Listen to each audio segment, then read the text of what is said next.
Aloha. Welcome to the Maui Pono Network interviews for County Council.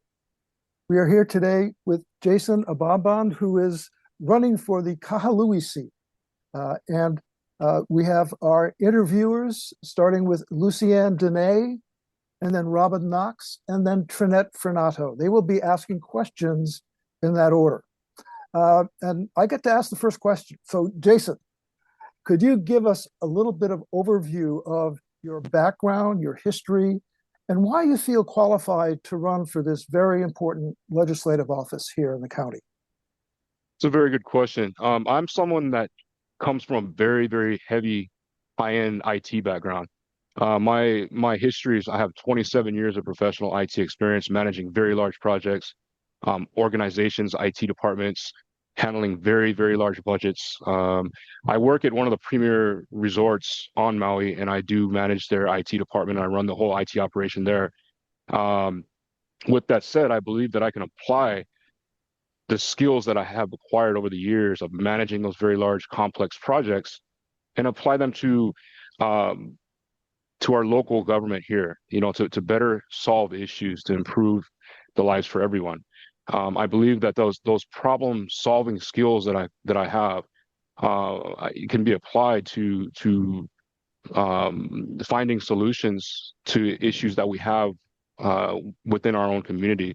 And I think that would be a very good fit because those skills that I have acquired, I mean, it's it can be applied to helping those in need, and that's the number one thing that I want to do. I mean, I've seen a lot of people complaining online, but they never actually do anything.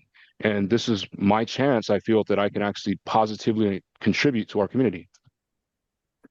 Thank you for that response, Jason. I will pass it on now to Lucianne. Thank you, Jason. Great reason for running. Do you have a much experience with the county council and its processes? Have you testified on different things over the years or attended county council meetings? Could you just summarize any experience you might have? Well, not so much as attending council meetings, but I do know that you would work, if elected, I would work with the mayor to make decisive or to assist in uh, deciding local ordinances and enforcing those ordinances. That's where I believe I could apply my skill set to best. But no, I have not attended a county council meeting before. Okay. Well, thank you for your honest answer. I'm going to pass you over to Robin. Aloha, Jason. Thank you for joining Aloha. us. Um, I'm all about systems analysis, so I love your Oh, background. perfect. Um, one of my concerns is that we have many laws on the books. Uh, and in my experience, I deal a lot with the special management areas and also with wetland restoration and preservation. And I find that there seems to be a disconnect between the departments making the decisions and the laws that are on the books. From your systems analysis viewpoint, what kinds of programs or legislation might you propose to help address that disconnect? Well, the disconnect, in my opinion, would be caused by lack of communication. And to establish consistent, real-time based communication between departments would lubricate this massive engine that we have as a government. And I think that would allow things to move a lot more cohesively, to have better coordination between the various, land of natural resources and various county departments to work hand in hand. I think that if you have one hand that doesn't know what the other hand is doing, then you have a problem where they're starting to act autonomously, and we can't have that. I think we need to come together on a common ground with decisions that are made. Thank you. Tree? I absolutely agree with that. And I want to apologize for earlier and thank you for being understanding. And I also mahalo you for your willingness and your energy in stepping forward to represent our communities because it is no small task. That being said, what are the top two priorities on your platform? And what is the one thing will you do that you'll do in your first 100 days to address each of those two priorities? Well, I'm going to get down to the point on this one. One of the things that made me decide to run for office for county council is seeing what I see every day. When I drive home from work, I live in Kahului, and sometimes I want to stop by Safeway, and I take that Hanson Road exit and go down Pulehu Road, and it has just become out of control. And I think that these people, it's not their fault necessarily, but they need help. They need whatever is the underlying cause of their issue needs to be addressed, just like I would address with any other IT system. If I'm dealing with a large network and there's a failure, some device on that network has failed, I need to find out what it is and how to fix that. I think we as a community need to come together and offer these people, if it's mental health issues, let's get them the treatment they need. If it's something else, let's get them the treatment they need. Maybe they just need financial guidance here. That's the number one thing. And when I see children who are homeless, that breaks my heart. And I don't know why anything, or I don't know why there's not been more effort placed into helping these people and their families. The second thing that I'd like to address here is living costs. I mean, not only rental costs are through the roof, and that's due to lack of inventory. But you have companies, that do come in and they buy up the inventory to either rent them out as short-term rentals, or they'll turn them into a big, like, apartment complex corporation where their whole motive is profit driven. And the thing is that a lot of these families that are here that have property that decide, hey, I want to have this back Ohana rented out so that they can help me with the overall mortgage. That's great. You know what? That helps availability, and usually stuff like that is not overly priced. But when you have a company that comes out and buys 5 houses, and they're creating an LLC corporation, and they're renting them out for a big corporate income, that to me becomes a problem. And I think that should be addressed. I know Bill 9 did address that, and it put us on a path to 2029 of increasing the inventory to, what is it, 7,000 additional units. But that's a mountain to crawl right there, and we need to enforce those ordinances better. I think that maybe implementing more audits within the county, to find out, hey, if we're mandating this bill, why do we still have such a large inventory of these short-term rentals? I mean, I get it, people need to make a living, but hey, let's maybe have them in certain areas that they need to be in. That to me, and I say this coming from somebody who is renting, and I don't own a home, and I don't foresee myself in the foreseeable future as owning a home. My dad, he lives in Kihei, and he is in low income housing, and he rents. He's a senior citizen, and he's gone through the same thing that I have. So it's just, I mean, at this point, the only thing we can do instead of complain is to try to make a change, try to better the community, and that's what I'm here tonight trying to do. Thank you for your answer. Wow, that's inspiring. And what about that second part? What do you think you'd want to try to do in that first 100 days, the first half year of your term? Do you have any ideas of any So, kind of bills that could solve some of these things, or laws that could solve some of these things? so yes, there's a couple of things that I've kind of thought about here. In the first 100 days, I think the most impactful thing that can be done is to help these families that are not that are living out of their vehicles. We need to find out a way that we can improve that, because not only is that affecting cost of groceries, when you go into Safeway, for example, things are a lot higher there, and they have to pay for their shrinkage, the stuff that walks out the door without being paid for. They have to pay for their security. That's not free, and who foots the bill on that?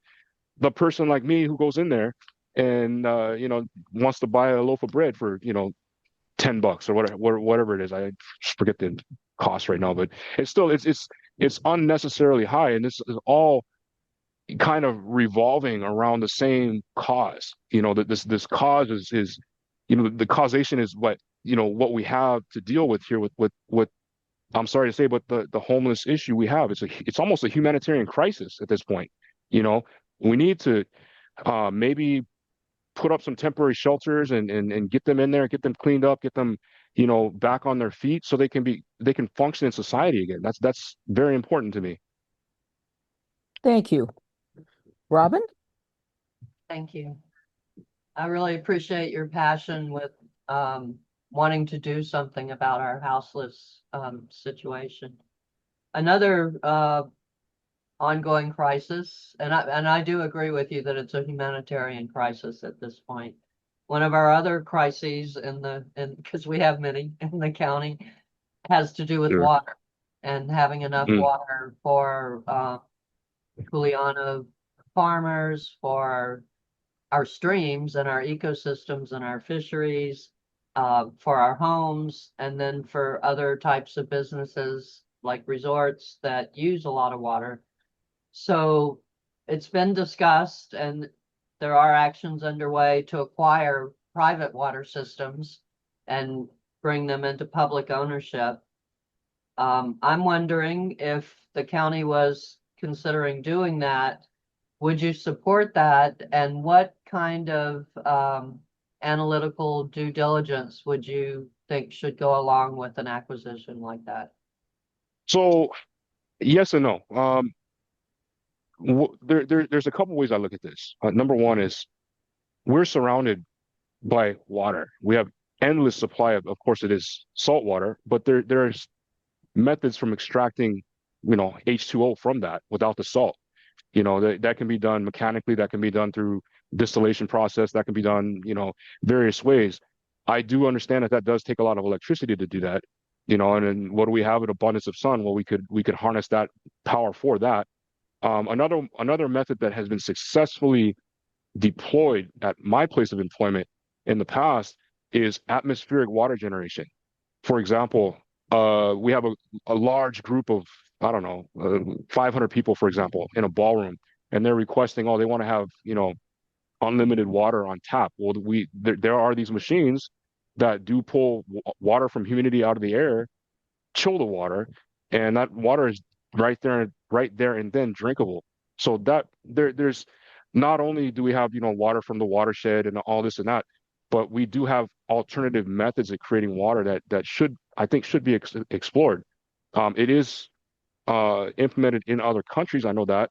I think on the mainland, I want to say Carlsbad, California, they do have a desalinization plant, which is successful. Why can't we do something like that here? Thank you for that.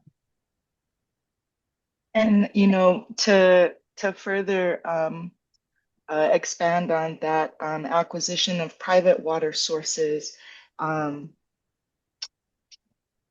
would you support maintenance and upkeep of those water sources before, say, the county buys them, especially since it looks like we're buying or we're attempting to buy at market price or eminent domain the water system, given that the entities that we're currently looking at have done little to nothing to maintain those water systems, and thus we have some of the issues that we have with water now. So by entity, are you referring to like a private citizen owning a well? No, like I'm referring to Launiupoko Water, Oh, for okay. instance, Okay. which Peter Martin owns. The West Maui, the one that Maui Land and Pine owns, which the Mm. county, which the mayor has just entered into agreement with. Many of these water systems are desperately in need of repair and Yeah. maintenance. And that's going to, if we purchase those systems without having these entities who own them now address those issues, it'll be a greater cost to us to have them.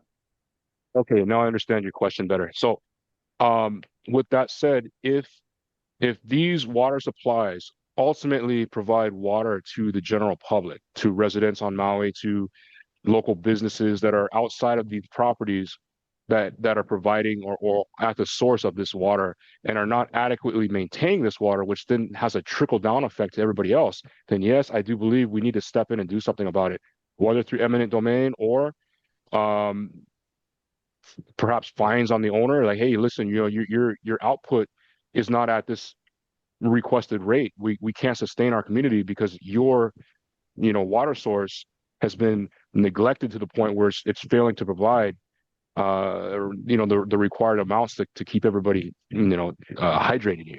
So yeah, I do believe we as a county would need to step in and do something about that. Whether that be through eminent domain, I'm not so yay on eminent domain, because then that's taking away from somebody's property, if you will. But you did mention that these are companies. So if their water source is supplying residents on Maui with vital water supply, and they're failing to adhere towards an agreed amount of water production due to their own negligence, then yes, they should either be fined, or the county should step in and maybe mandate an ordinance, whereas you have X amount of months to right this wrong that has been done here. Otherwise, then we can look at eminent domain. Thank you. Ms. Yan? All And right. and just Well, to sorry, yeah, sure. one Please more thing. complete. Mhm. Just to preface on this, this is the first time in my entire life that I've ever thought about doing anything political. So I do apologize in advance if I'm overstepping my grounds here. I'm speaking from the heart. I'm not scripted, if you will. So I do apologize in advance, and this is my first time. So it's actually kind of an interesting experience for me. Oh, Thank you. Thank we you. get it. But that's you know, We that's all of part of us, our we all process. of us, when Lucienne says we get it, we all of us get it. We have all run for Yes. council at some time or another, and it Yeah. is and can be a very daunting thing, because there are so many factors and so many different things swirling along. But for myself, my advice would be, when you listen to your na'au and you let that be your kapena, you let that be your steersperson, you don't get steered wrong. Mm, good advice. Thank you. Thank you, Tree, for bringing that up. Yeah, to continue on the topic of water resources, we have a plan right now that's a water use and development plan. And don't feel bad if you've never heard of it. Most people have not. A few people like Trinette and myself have actually read it, but not too many. Anyway, it was completed in 2022. It was done before the Lahaina fires. If you were on the county council, given your technical background, can you think of a way that the county could expedite having an updated water use and development plan that kind of, fits our more current knowledge now that 4 years have passed since we have adopted one that's really based on data from 2014. So let me ask you this: this water usage plan, um, would it have anything to do with the fact that or would it have anything to do with correcting the fact that we ran out of water during the Lahaina fires? Um, well, that's a good question. I'll be brief.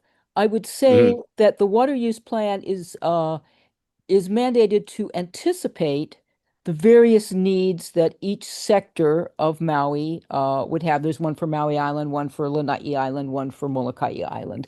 So Right. that each sector of Maui would have, and the possible sources they would have to meet those needs. So it's an analysis of needs. It's an analysis of the Hmm. cultural and Native Hawaiian rights that go along with water, and its analysis of what potential sources we might have for water in the future. So it's kind of a technical analysis. As far as your question, I think the pumps were the problem, not the amount of water. There was water. There weren't Okay. there were no generators for the pumps to keep pumping the water. That's right. I'm Uh, recalling this now, and I was under the impression that the I know reservoir a was lot bigger of or people something like said that. that, but when they Yeah, talked to the water department and dug down, it was a little different. Yeah, yeah. yeah, And yeah.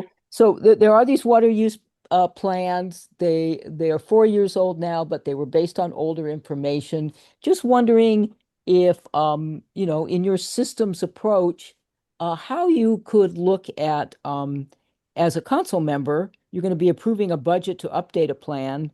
You can ask the water department to do certain things.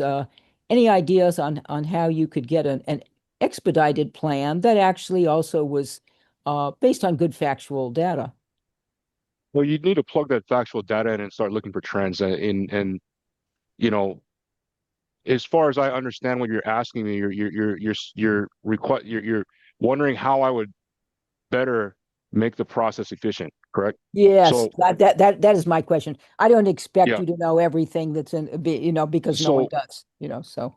so with that said, whenever you're working on a large project with say 100 people at a time, and you all need to see the same information and have input on that information, it's always good to work from a central source. So that way there, everybody's looking at the same thing, they're seeing the same data, they can put their information in that, hey, I think this would be better to go this route. I think the same thing could be applied towards, passing something like this, where all the council members are sitting together and they're looking at the same data, maybe the same spreadsheet, and they're able to run trends on that and find out what the best route would be to take. I mean, that's at least the way I would do it if I was running a big say property management system update or migration.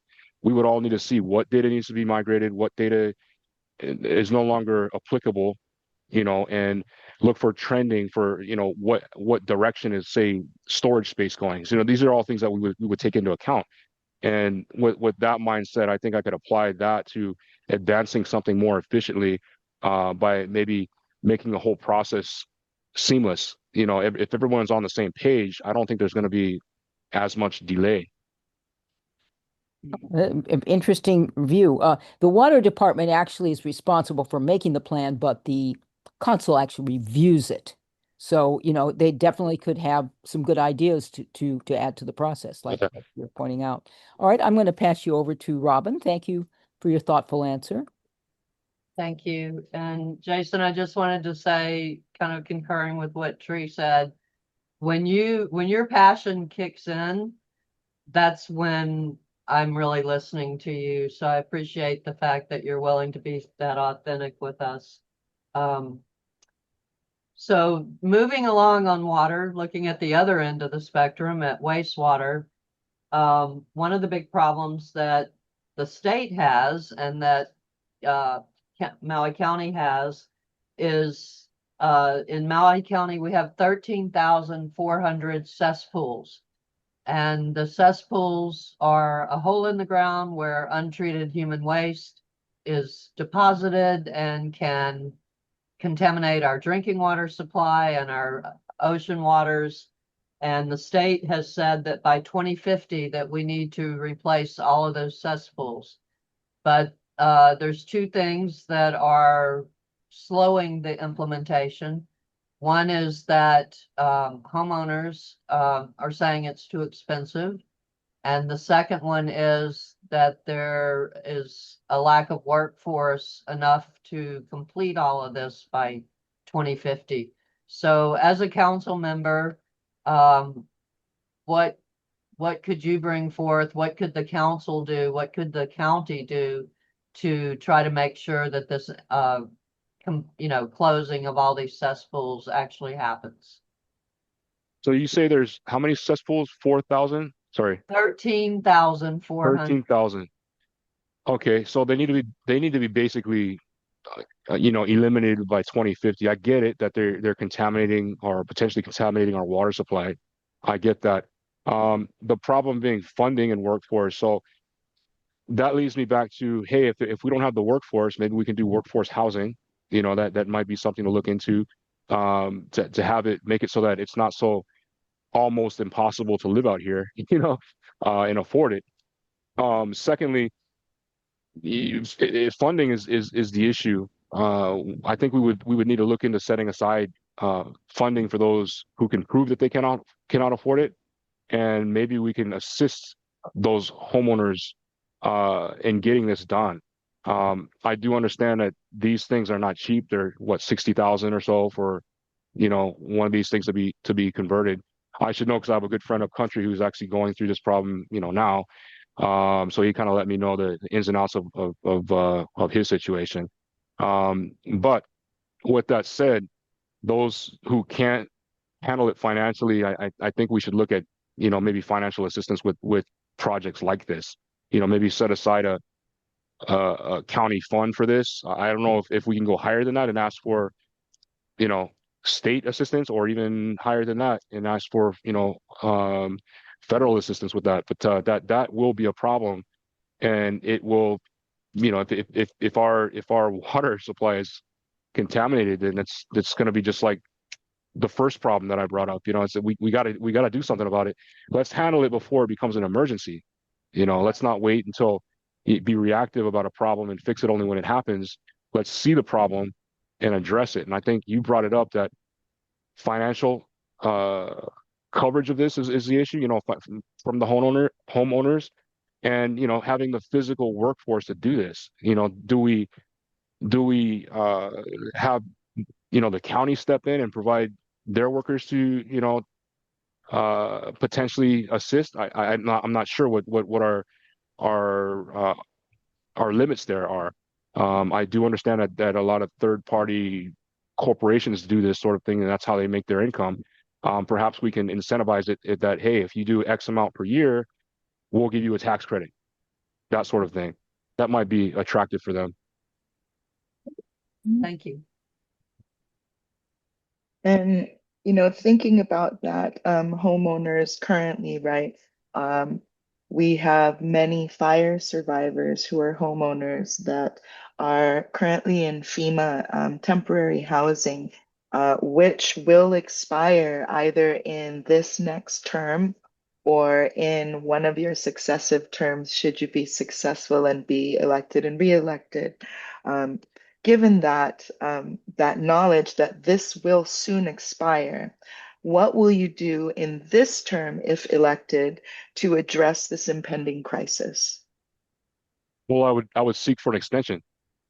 We can't add to the existing problem that we already have. We can't make it any worse. So we would be taking a step back if we let that lapse. We would need to come up with, hey, let's either get them an extension, and at the same time, maybe build some county funded property that is specifically for them, that they can stay there for however long they need.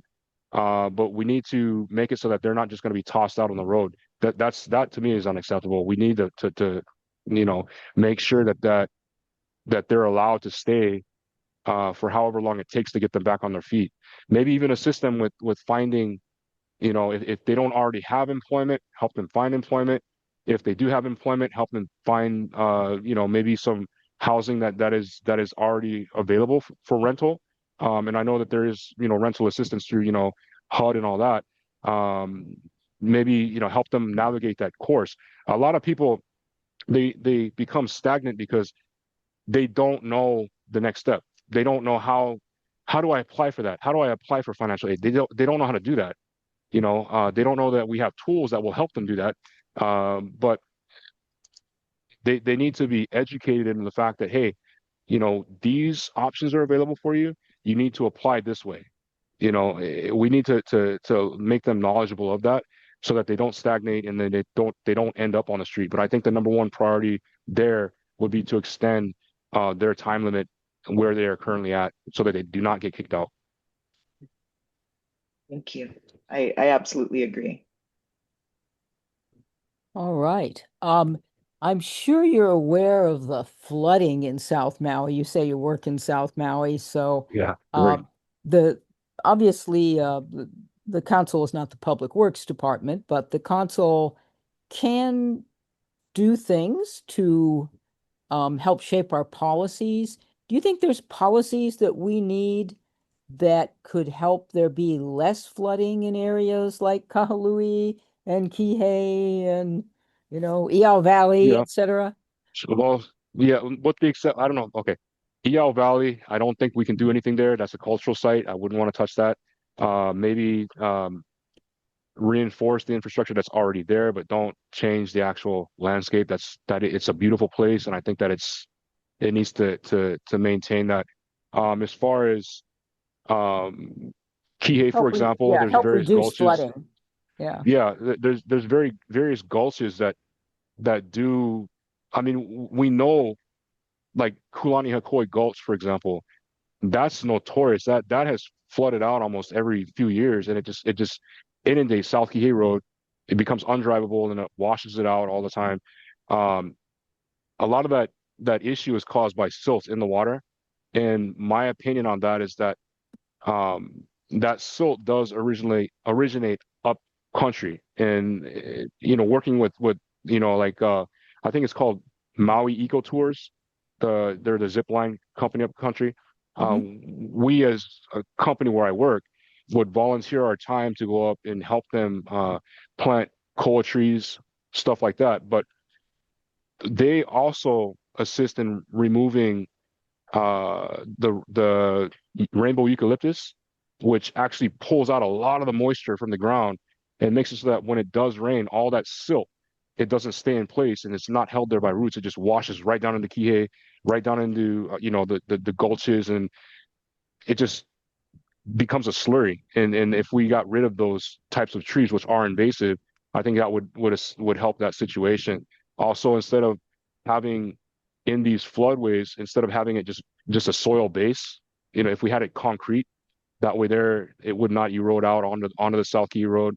If we had better drainage infrastructure, um, and that would negate a lot of the issues of, like I say, coming back to when I came in on this, a lot of what I do is problem solving, and when you're problem solving, you look at the root cause, and the root cause here is I believe to be up country, the dryness up there by those trees.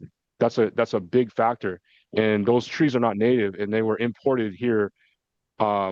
I forget the exact year. This was a story told to me, but they were imported here from Australia, and this is not Australia, so it's a completely different environment, and they have a different habitat. They don't have the same plants out here competing for the same amount of water. Um, but as far as improving things, I think the number one thing would be permitting. Like we got to make things easier for these companies to, if we're gonna hire a private company to say, replace the road, the Salkihi Road that got washed out, well, they're gonna need a permit to start work. So that process seems to be taking a while, and I think that I'd be able to streamline that process. All right. Thank you. I'm going to pass you over to Robin.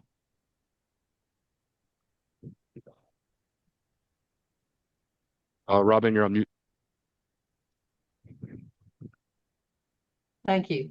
As an environmental scientist, I concur with your observation that the problem solving needs to start upcountry.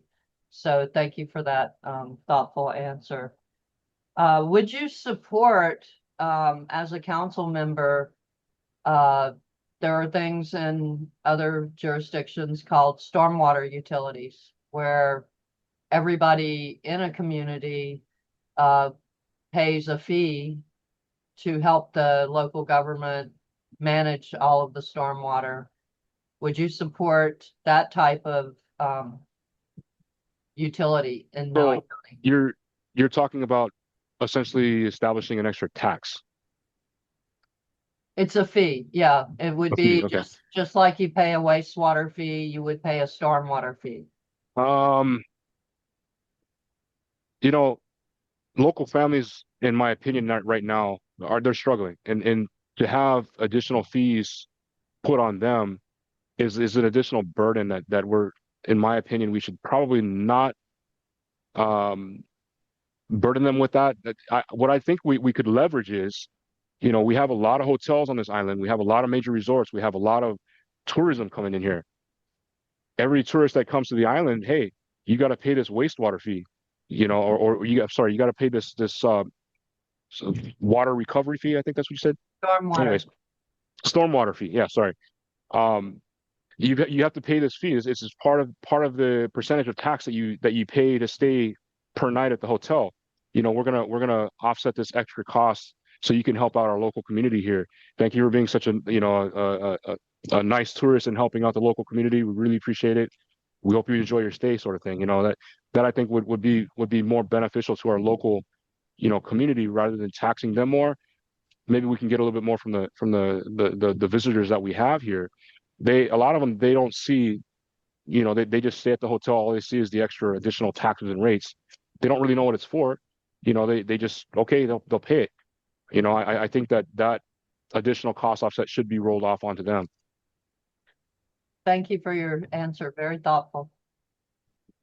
Speaking of taxes, as the county's budget grows past the $1 billion mark, how will you ensure transparency and accountability for funds that are appropriated? For instance, if there were a wastewater fee, how that would be directed to, say, a capital improvement project for it, a special project.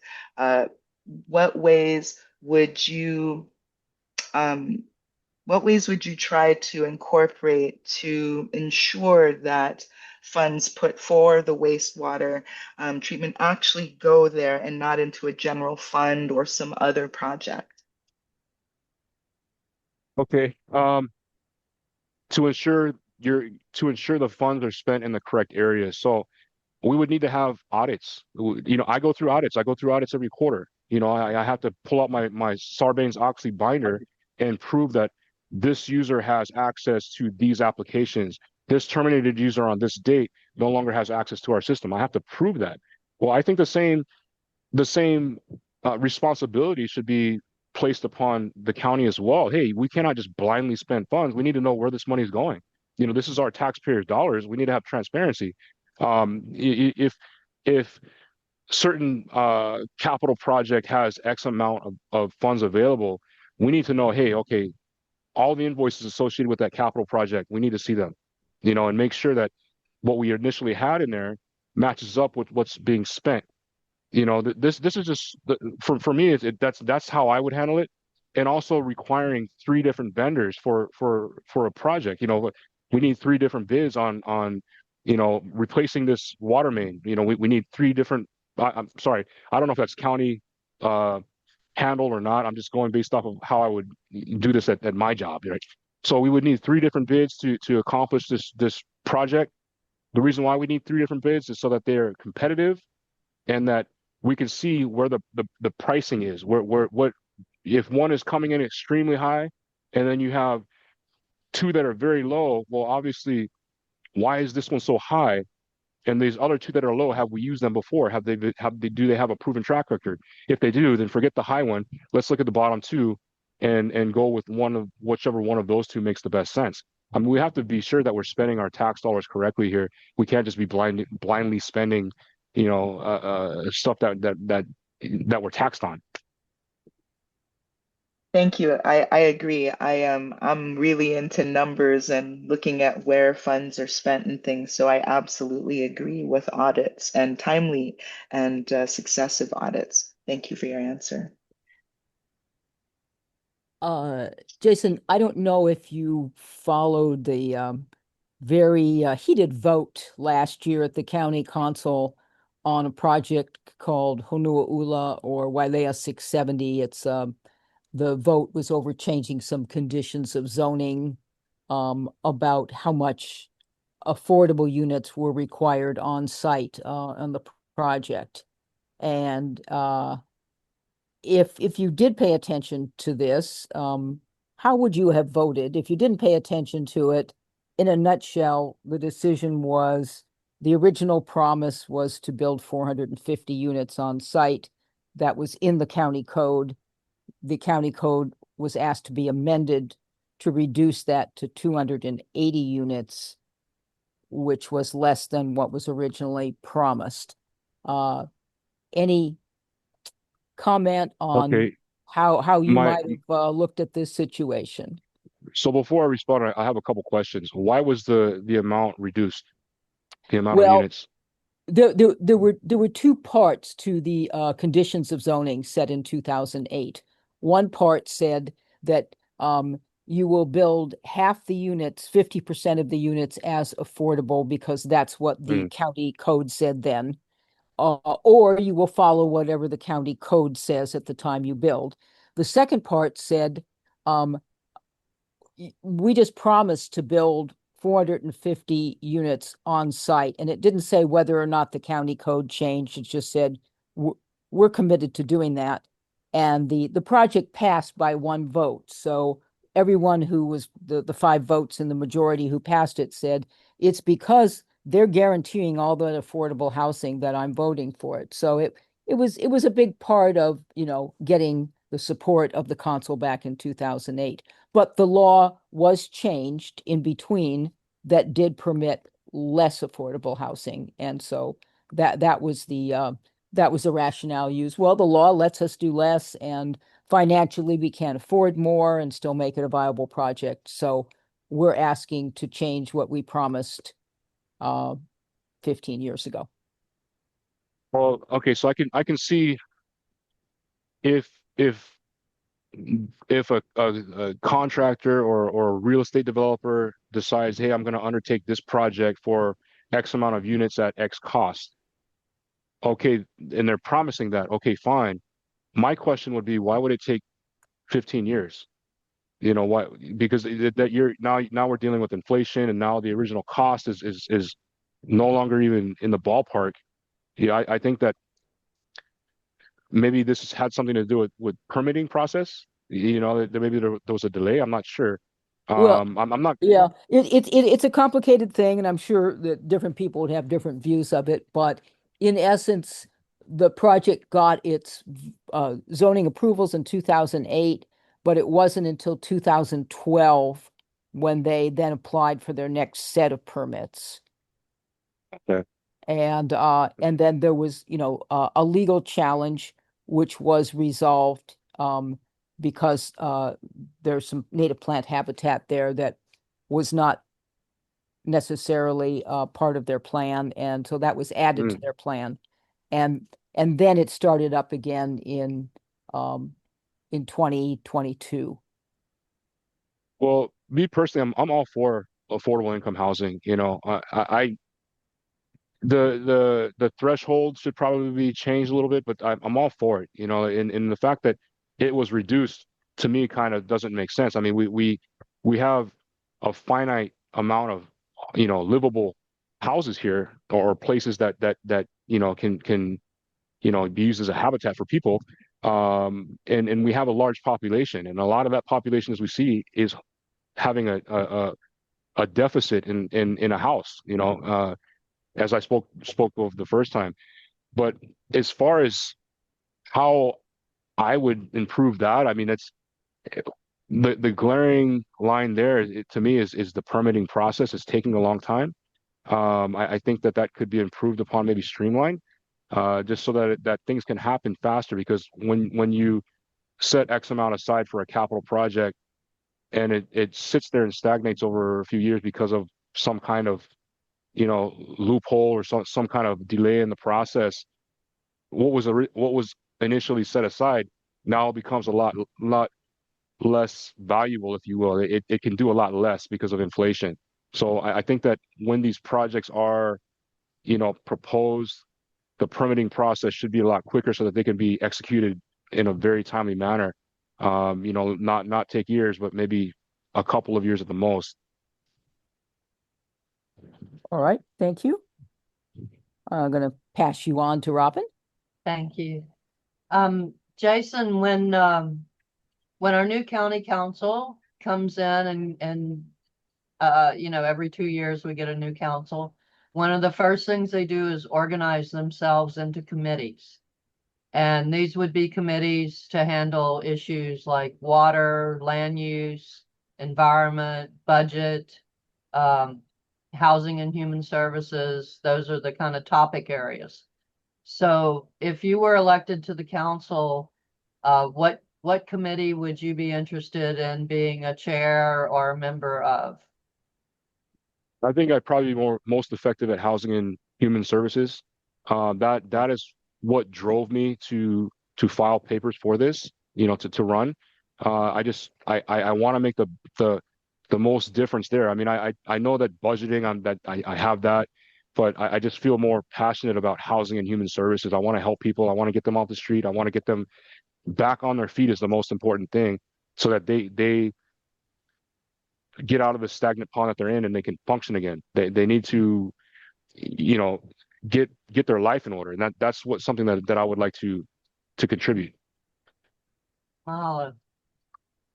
And that's a wonderful segue into my last question for you, because we hear a lot of politically what folks would like to do, and I like to know about the person themselves.